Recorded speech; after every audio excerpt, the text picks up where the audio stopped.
Dans cette vidéo, nous allons voir comment étudier les variations d'une fonction, c'est-à-dire qu'est-ce qu'une fonction croissante, qu'est-ce qu'une fonction décroissante et comment le traduire dans un tableau de variation.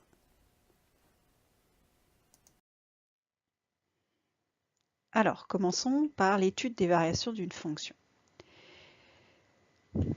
Pour les définitions, nous allons nous placer dans un intervalle i et on va considérer une fonction f définie sur cet intervalle. Commençons par la notion de fonction croissante.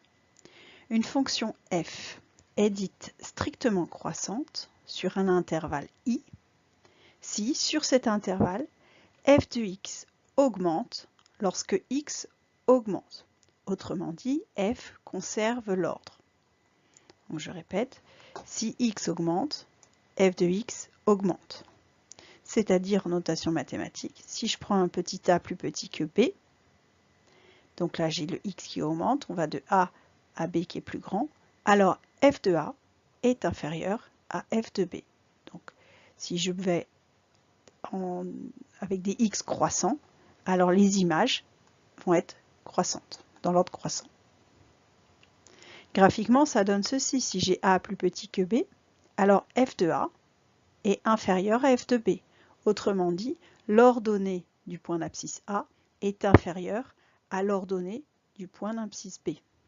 Ce qui veut dire que une fonction croissante, graphiquement, ça se reconnaît à une courbe qui monte.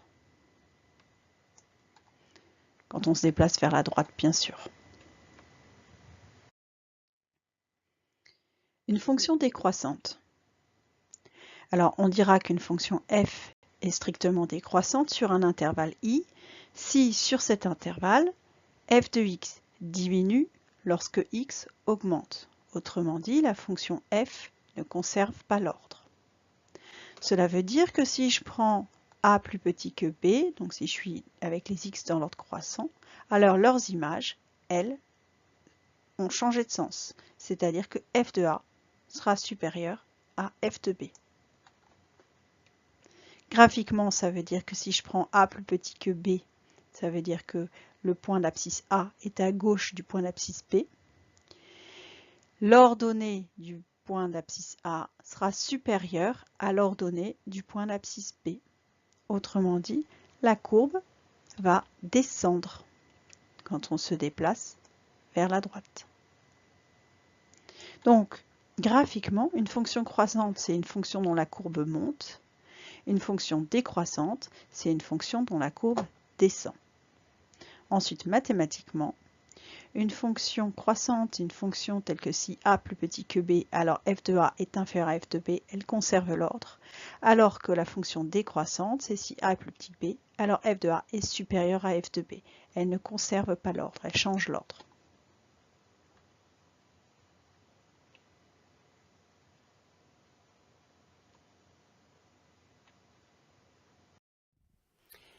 Voyons sur un exemple. Considérons la fonction f définie sur l'intervalle -6, 9, dont la courbe nous est donnée ci-dessous. Si je parcours la courbe de la fonction f, en commençant par le début de l'ensemble de définition, donc en -6, je remarque que la courbe descend. Donc, je vais expliquer ceci, traduire ceci en termes mathématiques corrects. Je vais dire que la fonction f est décroissante sur l'intervalle -6, -4. Je ne vais pas parler de fonction qui descend, d'accord? Je vais juste dire la fonction elle est croissante ou décroissante. Ensuite, la courbe entre -4 et 0 monte, puis entre 0 et 2, elle continue à monter. Donc globalement, entre -4 et 2, la fonction f est croissante. Ensuite, à nouveau, la courbe descend. Et elle arrête de descendre quand x vaut 7. Donc je vais dire que la fonction f est décroissante quand x est compris entre 2 et 7. Donc elle est décroissante sur l'intervalle 2, 7. Et enfin, quand x vaut 7 jusqu'à la fin de l'ensemble de définition, c'est-à-dire 9, la fonction est à nouveau croissante. Donc je vais dire que la fonction est croissante sur l'intervalle 7, 9. Voilà comment décrire les variations de la fonction. Simplement, cette description me donne les variations, mais ne me dit pas, par exemple, qu'elle est décroissante entre la valeur 3 et la valeur -1. Et puis, elle est un peu longue à écrire. Ici, on a 4 changements de variation, mais certaines fonctions peuvent en avoir encore plus. Donc, pour avoir une vision plus globale et moins longue à écrire, on va utiliser ce que l'on appelle un tableau de variation. Donc, je disais que toutes ces informations, on va les regrouper dans ce que l'on appelle un tableau de variation. Alors, un tableau de variation, comme son nom l'indique, c'est un tableau, c'est-à-dire un objet constitué de lignes et de colonnes. Celui-ci, un tableau de variation, ça a toujours 2 lignes et 2 colonnes. Sauf que la première ligne est de taille normale, la deuxième ligne est 3 fois plus haute. Et la première colonne est de taille normale tant qu'on a la place d'écrire variation de f. La deuxième colonne est plus large et selon la fonction, elle sera plus ou moins large. Ça va dépendre du nombre de flèches que l'on a à placer. Sur la ligne des x, je dois mettre les valeurs de x correspondant au changement de variation. Comme la fonction ici a pour ensemble de définition -6, 9, c'est-à-dire que ça commence en x égale -6 et ça finit en x égale 9. Et bien ici, au début, je vais mettre la valeur du début de l'intervalle de définition, -6, et ensuite la borne supérieure de l'intervalle de définition, la valeur de la fin, c'est-à-dire 9.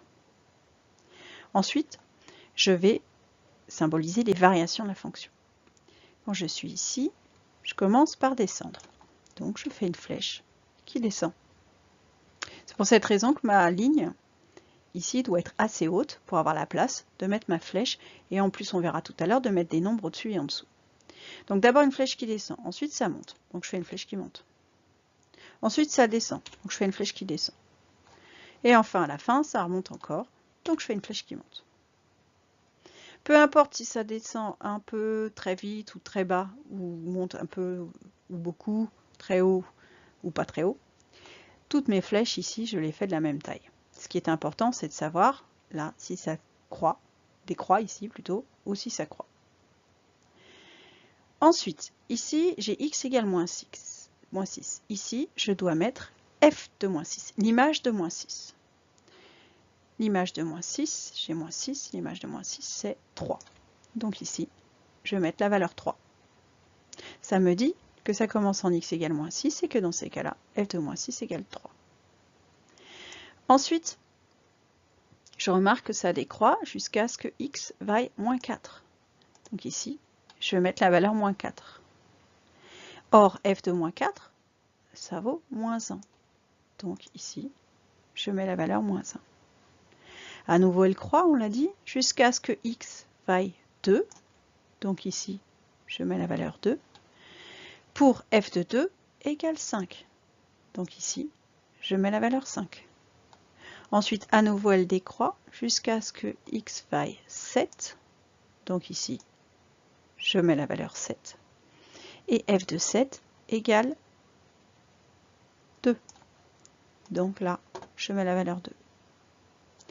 Et enfin, on avait dit qu'elle était à nouveau croissante jusqu'à x égale 9, qui est la fin de l'ensemble de définition. Donc je regarde f de 9 égale 4. Donc à la fin de mon tableau, je mets 4. Donc dans un tableau de variation, vous devez avoir une première ligne avec toutes les valeurs de x. Les valeurs que l'on met ici sont, pour la première et la dernière, les deux valeurs de limites de l'ensemble de définition.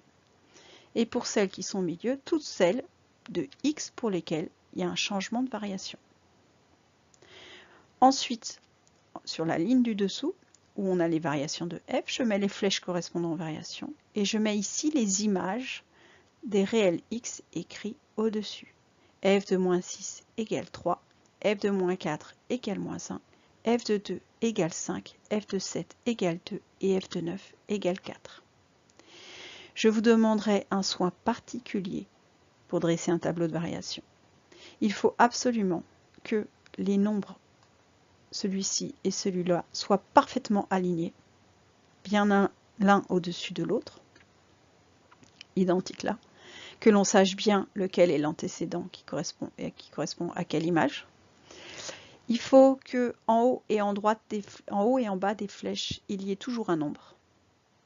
Les très rares fois où vous aurez le droit de ne pas mettre de nombre, c'est quand vous aurez des valeurs infinies, mais ça en seconde, vous en verrez très peu. Et il faut bien que les flèches soient clairement vers le bas ou vers le haut, qu'on sache clairement si à cet endroit-là, la fonction est croissante ou décroissante. Les tableaux de variation, c'est quelque chose que vous devez absolument savoir faire parce que vous allez en utiliser pendant les 3 années à venir.